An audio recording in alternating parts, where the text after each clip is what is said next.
Praise the lord. మన విమోచకుడైనటువంటి యేసుక్రీస్తు వారి శక్తి కలిగిన నామమున ఈరోజు విశ్రాంతి దినమందు దేవుని వాక్య ధ్యానమునకు ప్రతి ఒక్కరికి మన పరిశుద్ధుని పేరట ప్రైజ్ ద లార్డ్. దేవుని యొక్క వాక్యాన్ని వినటానికి కూడా అనేకుల హృదయాలు ఏమవుతాయి అంటే మందంగా ఉంటాయి. ఈ విషయం అన్య జనాంగానికి వర్తిస్తుందని మనం అనుకుంటా ఉంటాం. నిజానికి లేఖనంలో చెప్పబడిన మాట ఏంటంటే, ఒక ఆమె దేవుని మాటలు ఉందామని దేవుణ్ణి ఇంటికి పిలిపించుకుంటది. పిలిపించుకున్న ఆమె దేవుని మాటలు వినకుండా ఆ పని ఈ పని ముందు వేసుకుని కూర్చుంటది. ఈయన ఇంటిలో ఉన్నటువంటి ఇంకొక ఆమె దేవుని మాటలు వింటా ఉంటది.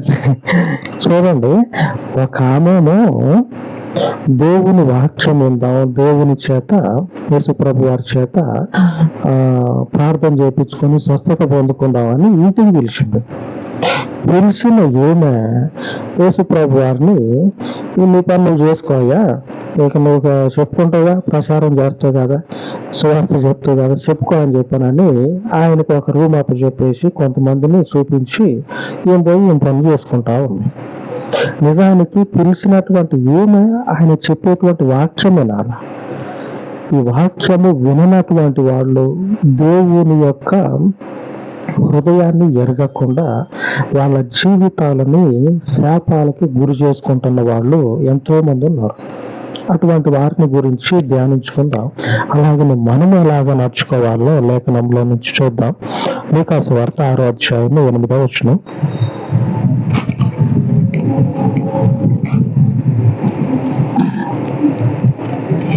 మనుషుడా, ఏది ఉత్తమమో అది నీకు తెలియజేయబడి ఉన్నది. దేవుడు చెప్తా ఉన్నాడు మనుషునికి. దేవుని వాగ్దానము సెలవిస్తా ఉంది, మనుషుడా, నీకు అవసరమైనది ఏదైతే ఉందో నీకు అది చెప్పబడ్డది. నీకు అవసరమైంది నీకు చెప్పబడ్డది. నువ్వేం చేస్తావు? నీకు చెప్పబడినటువంటి దానిని నీవు ఎలాగ గైకొంటావో అది నీ చేతిలోనే ఉంది. మనుషుడా, క్రీస్తు పవిత్రమైనటువంటి సిలువను కూర్చున్నటువంటి ఉద్దేశము దేవుడు మన ముందు పెట్టిండు. మనం ఎలాగ నడుచుకోవాలా?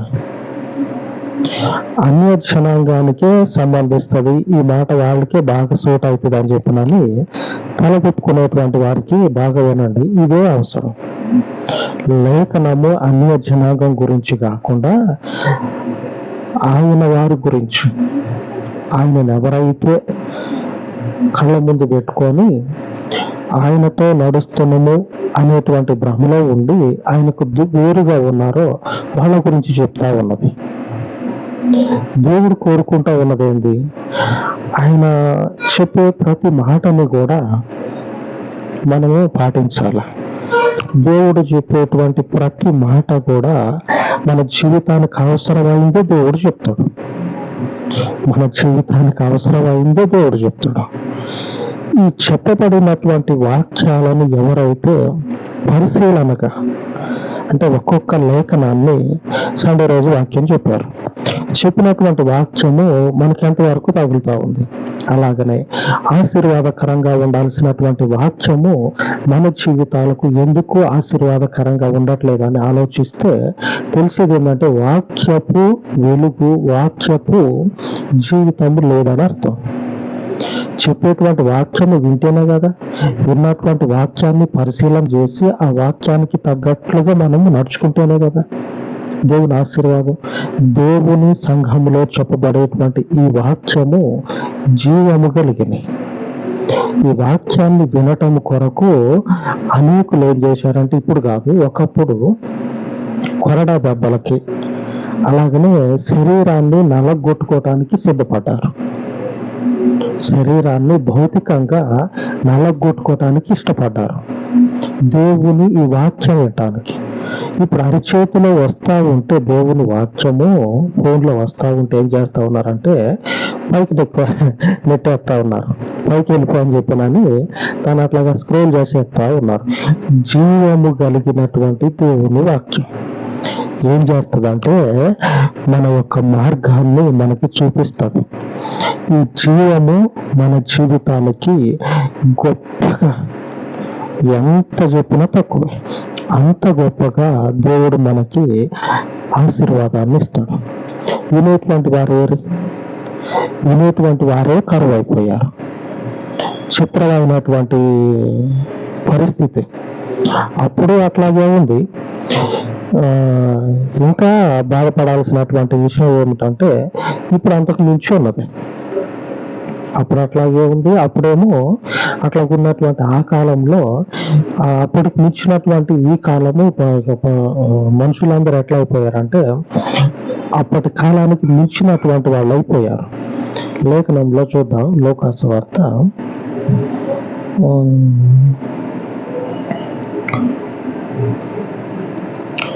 38వ వచనం, 10వ అధ్యాయము. లోకాసు వార్త 10వ అధ్యాయము 38వ వచనం, పేజీ నంబరు 62వ పేజీ. 10:32 38, 10వ అధ్యాయం 38వ వచనం. నేను చదువుతా చూడు.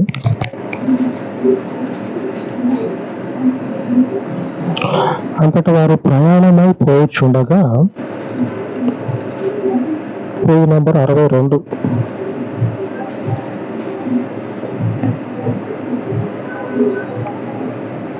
అంతటా వారు ప్రయాణమై పోవచ్చుండగా ఆయన ఒక గ్రామంలో ప్రవేశించెను.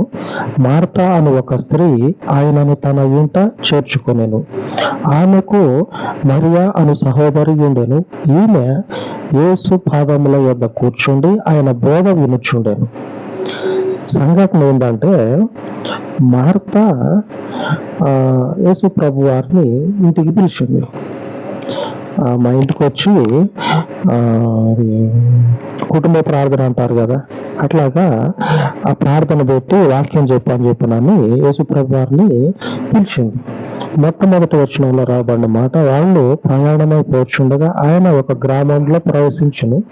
ఆ గ్రామంలో ఉన్నటువంటి మార్తా అనేటువంటి ఒక ఆమె ఏం చేసిందంటే యేసు ప్రభు వారిని తన ఇంటికి ఆహ్వానించింది. ఇంటికి ఆహ్వానించినప్పుడు చేయాల్సినటువంటి పని ఏంటంటే గూడు మొత్తం వెళ్ళబోయాల. ఆమె నీకు అర్థం కావటానికి చెప్తా ఉన్నా, గూడు అంతా వెళ్ళబోయాల. మనకున్నటువంటిది అంతా కూడా దేవుని ముందు వెళ్ళబోస్తే, సేవకుని ముందు చెప్తే, సరి అయినటువంటి సేవకుని ముందు చెప్తే ఆ చెప్పబడినటువంటి సమస్యలకి పరిష్కారం దేవుడు చూపిస్తాడు. సరి అయిన పాస్టర్ అయితే దేవుడు సరిగ్గా ఆ చెప్పబడినటువంటి వాళ్ళ హృదయంలో ఉన్నటువంటి సమస్యలను ముందేసినట్లయితే దేవుడు వారికి పరిష్కారాన్ని చూపిస్తాడు. ఏమేం చేసింది మనకైతే, యేసు ప్రభు వారు వచ్చారు. వచ్చి ఆమె ఇన్వైట్ చేసింది కదా, వచ్చి అక్కడ వాళ్ళందరికీ కూడా దేవుని గురించినటువంటి విషయాలు చెప్తా ఉన్నాడు. దేవుని గురించిన విషయాలు నేను కూడా చెప్తా ఉంటా. దేవుని గూర్చినటువంటి విషయాలనే చెప్తా ఉన్నప్పుడు ఈ విషయాలను కూడా, దేవుని గూర్చినటువంటి విషయాలను కూడా వినటానికి ముందుకు రారు. ఎందుకంటే పరిస్థితి చూడండి ఎట్లుందో. దేవుని గూర్చినటువంటి విషయాలనే వినటానికి దేవుని మనుషులే ముందుకు రారు. ఇంకొకటి చూడండి, లైక్ వద్దన్నా కానీ ఆ సింబల్ మీద అట్లా ప్రెస్ చేసేస్తారు. అంటే లైకుల మీద లైకులు వస్తూనే ఉంటాయి. ఈ వచ్చినటువంటి తలనొప్పి, వచ్చినటువంటి ఇబ్బంది ఏంటంటే, ఇక ఏదైనా సరే ఈ సోషల్ మీడియా ప్లాట్ఫామ్ ఉంటాయి కదా, ఏదైనా సరే ఎన్ని లైకులు వస్తే అంతగా అది ప్రజలకి దగ్గరగా పోతుంది, ప్రజల దగ్గరకు పోతుంది. ఎన్ని లైకులు వస్తే అంతగా ప్రజలకి చేరువవుతుంది. అట్లాగా దేవుని మాట కాకుండా వేరేది నువ్వు ఏది పెట్టినా సరే, నువ్వు ఫర్ ఎగ్జాంపుల్ చీమిడి తీసుకుంటా ఉన్నట్టు ఆ వీడియో తీసి పెట్టు, నీకు వేలల్లో లైకులు వస్తాయి. ఏది చీమిడి తీసినందుకే. దీనిలో తీసి నువ్వు దాంట్లో పెట్టినావు అనుకో, వద్దన్నా కానీ లైకులు వస్తూనే ఉంటాయి. దేవుని వాక్యం పెడితే అసలు లైకులే రావు. దేవుని వాక్యము కాకుండా వేరేది పెడితే లైకుల మీద లైకులు వస్తాయి. ఈ సోషల్ మీడియా ఈ ప్లాట్ఫామ్ ఉంది కదా, దీంట్లో మీరు ఒకటి చెప్తా, గుర్తుపెట్టుకోండి. దేవునిది అనేది, క్రీస్తుది అనేది ఏ పోస్ట్ అయితే కనపడుతుందో మొదటిగా దాని మీద మీరు లైక్ చేయండి. అది ఎట్లయినా ఉండని, చెప్పేది మనోడే కదా, యేసు ప్రభు సువార్తను ప్రకటిస్తూ ఉండవు, ఏదైనా చెప్పను, అది క్రీస్తుదా ముందు లైక్ చేయండి. ఎందుకంటే అనేకులకు చేరువవుతుంది. ఈ ఒక్కటని కాదు, వేరే సేవకులు, సంఘాలు ఎవరు యేసు ప్రభు గురించి చెప్పినా సరే ఆ పోస్టుల మీద లైకులు ఇవ్వండి. ఎందుకంటే అనేకులకు చేరుతుంది. నేను దేవుని గురించి పెడతా ఉన్నా, పెడితే లైకులు రావు తొందరగా, లైక్ చేయరు తొందరగా. దేవుని ఈ వాక్యం అనేది అనేకులకు చేరాలంటే మనం లైక్ చేస్తేనే పోతుంది. ఎంత లైకులు వచ్చినాయి అంటే అంతగా ఆ ఓనర్ ఉంటాడుగా, ఈ సోషల్ మీడియా ఓనర్లు ఉంటారు కదా, వాళ్ళు ఏం చేస్తారంటే ఆ మొత్తం అల్గారిథం అనేది అట్లాగే సెట్ చేసి పెట్టారు. ఎన్ని లైకులు వస్తే అంత ఘనంగా ప్రజల దగ్గరకు పోతుందని. దేవుని వాక్యము చెప్తుంటే విననటువంటి వాళ్ళు కూడా పోగయ్యారు. ఎట్లాగా మార్తలాగా పిలిచిన ఆమెను యేసుప్రభుని, ఆమె యేసుప్రభుని పిలిచింది, వాక్యం చెప్పడానికే పిలిచింది కూడా.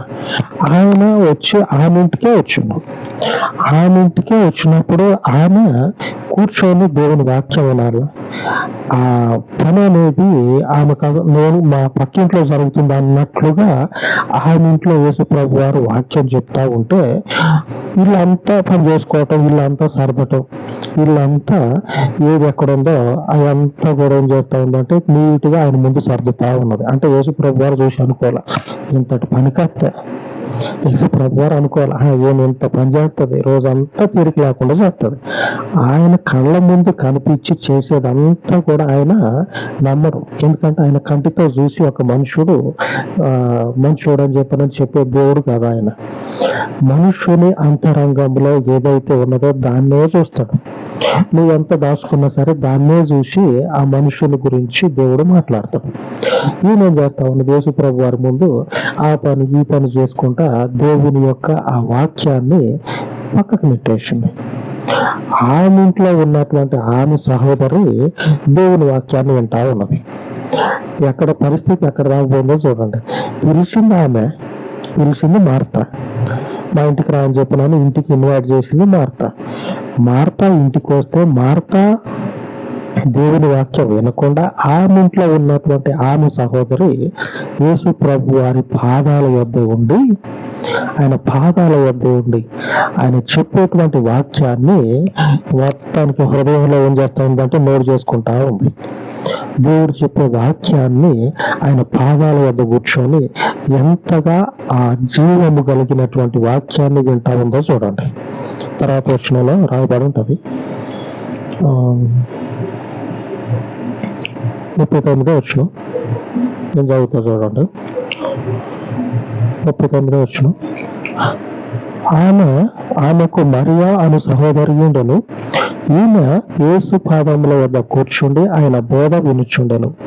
మార్త విస్తారమైన పని పెట్టుకొనుట చేత తొందరపడి ఆయన వద్దకు వచ్చి, ప్రభువా, నేను ఒంటరిగా పని చేయుటకు నా సహోదరి నన్ను విడిచిపెట్టినందున నీకు చింత లేదా? నాకు సహాయము చేయమని ఆమెతో చెప్పుమనెను. ఇంకా పైపెచ్చు చేసినటువంటి పని ఆమెకి ఏ మాత్రం కూడా ఎబ్బెట్టుగా అనిపించట్లా. చూడండి, ఆమె చేసేటువంటి పనినే ఆమె సమర్థించుకుంటా ఉంది. మన ఇంట్లోకి వచ్చింది ఎవరు?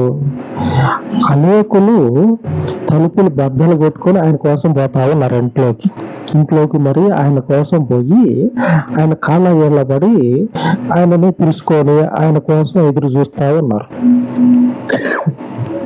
అటువంటి ఆయన ఇంట్లోకి వచ్చి ఉంటే ఈమె చేసేటువంటి పని ఈమెకి ఏమాత్రం కూడా చిన్నదిగా తప్పుగా అనిపించకపోగా ఈమె చేసేటువంటి తప్పుకి ఇంకొక మనిషిని జత చేయమని అడుగుతా ఉన్నది. ఇంకా రికమెండేషన్ చేయాలంట. ఆమె చేసే పనికి దేవుడు రికమెండ్ చేసి ఆ మార్త సహోదరిని నువ్వు కూడా బొమ్మ పోయి ఆమె పని చేసుకుంటా ఉంటది. ఆమె చేసేటువంటి పనిలో నువ్వు కూడా ఆమెకు తోడుగా ఉండాలని యేసు ప్రభు వారు ఆమెకి చెప్పి ఈమె దగ్గరికి పంపించాలంట. పోయి అడుగుతా ఉన్నది, నీకు ఏమాత్రం కూడా బాధ లేదా అని యేసు ప్రభు వారితో అంటా ఉంది.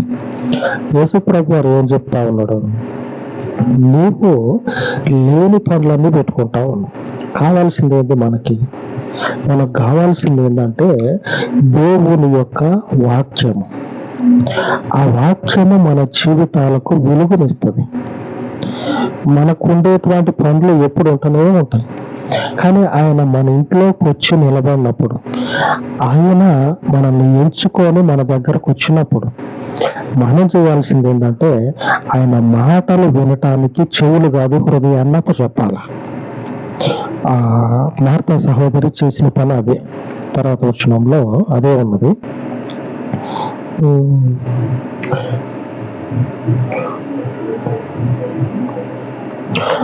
41వ వచనం, అందుకు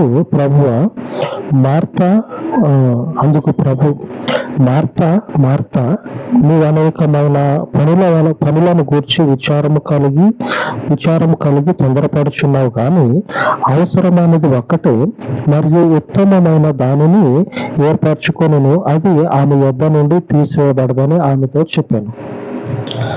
ఆమె వచ్చి ఏమని పనికి నాకు సహకారంగా ఉంటది, పంపిమని యేసుప్రభు వారితో అంటే యేసుప్రభు వారు చెప్తా ఉన్నాడు, ఆమెకు అనుగ్రహించబడింది ఉత్తమమైంది.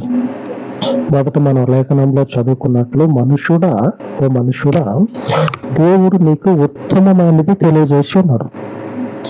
ఉత్తమమైనది అంటే దేవుని వాక్యాన్ని దేవునికి ఇచ్చి ఉన్నాడు. దేవుడు ఇచ్చినటువంటి ఈ శ్రేష్టమైనటువంటి వాక్యాన్ని నువ్వేం చేస్తా ఉన్నదంటే కాలదన్నుకోవద్దు. ఆమెకి యేసుప్రభు వారు ఆమెకి ఆ వాక్యము వినేంతగా హృదయాన్ని తీర్చండు. దేవుడు ఆమె హృదయాన్ని తెరిచిండు. వాక్యము విందాం, వాక్యములో జీవం ఉన్నది. నాశనానికి తీసుకుపోయేటువంటి దారులు కాదు, జీవానికి పోయేటువంటి ద్వారాలు అనేవి ఆ వాక్యంలో ఉన్నాయి. ఆ వాక్యము వింటే ద్వారాలను తెరుచుకొని జీవములోనికి ఎలాగ ప్రవేశించాలనో మనకి అర్థమవుతుంది. ఆ వాక్యం అనేది ఆమెకు అనుగ్రహించబడ్డది. అది తీసివేయటం కుదరదు. అంటే వినేటువంటి వారిని, దేవుని యొక్క వాక్యాన్ని అనుసరించేటువంటి వారిని ఏ మాత్రం కూడా దేవుడు పక్కకి నెట్టేయడం, ఆయన సన్నిధిలో నుంచి తీసేయడం. ఆయన సన్నిధికి ఎవరైతే వస్తూ ఉన్నారో వారిని ఆయన రానిచ్చే దేవుడే గాని వద్దని చెప్పే దేవుడు ఏ మాత్రం కూడా కాదు. ఆయన యొద్దకు వచ్చినటువంటి ప్రతి ఒక్కరు కూడా ఏమవుతారంటే జీవము కలిగినటువంటి వాక్యాన్ని పొందుకొని వాక్యానుసారంగా నిలిచినట్లయితే ఫలిస్తారు. అంతకంతకు దేవుని శక్తి చేత అభిషేకించబడతారు. లేఖనాలలో ఈ విషయమే ప్రస్తావించబడ్డది. ఈమె చేస్తూ ఉన్నటువంటి పని ఏంది? మొదట్లో ఉంటది ఎక్కడంటే 39వ వచనం, ఆమెకు మరియా అను సహోదరి ఉండెను. ఈమె యేసు పాదముల వద్ద కూర్చుండి ఆయన బోధ వినుచుండెను. దేవుని వాక్యాన్ని వింటా ఉంది. ఓ మనుషుడా, ఉత్తమమైనది నీకు అనుగ్రహించబడ్డది, నీకు తెలియజేయబడ్డది. మీకా సువార్తలో రాయబడినట్లు 6:8 ఏది ఉత్తమమో అది నీకు తెలియజేయబడ్డది. ఉత్తమమైనది ఏంటి?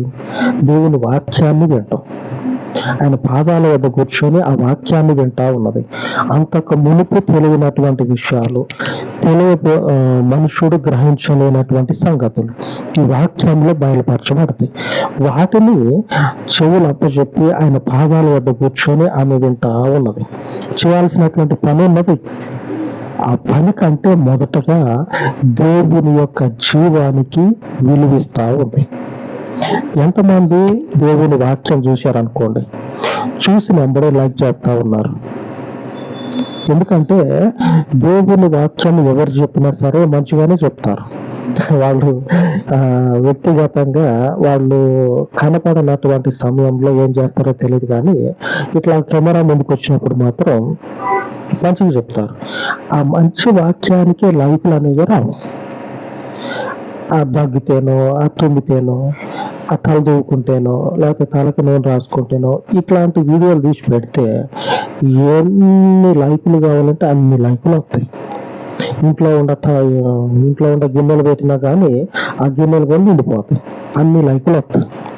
కానీ దేవుని వాక్యానికి మాత్రం రావు. జీవము కలిగినటువంటి వాక్యం ఇది.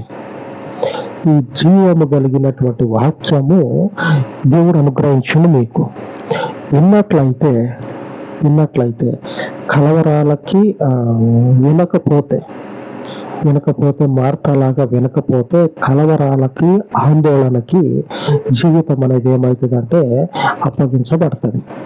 ఎప్పుడు చూసినా ఏదో కలవరం, ఏదో ఒక భయం అనేది ఉంటుంది. దేవుని వాక్యానికి అప్పచెప్పుకున్నాం అనుకోండి, ఆ వాక్యాన్ని వింటా ఉన్నాం అనుకోండి, ఆ కలవరానికి, ఆ సమస్యకి పరిష్కారం దొరుకుతుందేమో. ఇందాకనే చెప్పుకున్నా, దేవుని వాక్యంలో సమస్యలకి సమాధానం ఉంటుంది. ఆయన చెప్తాడు, సమస్యకి సమాధానం ఆయన చెప్పేటువంటి దేవుడు కాబట్టి ఆ వాక్యాన్ని వినమని చెప్తా ఉన్నాడు. ఆమేన్.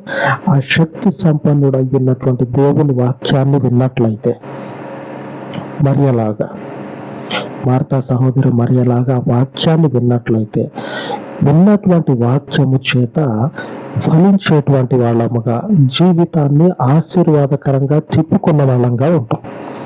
దేవుడు తన వాక్యాన్ని దీవించును గాక. ఆమేన్.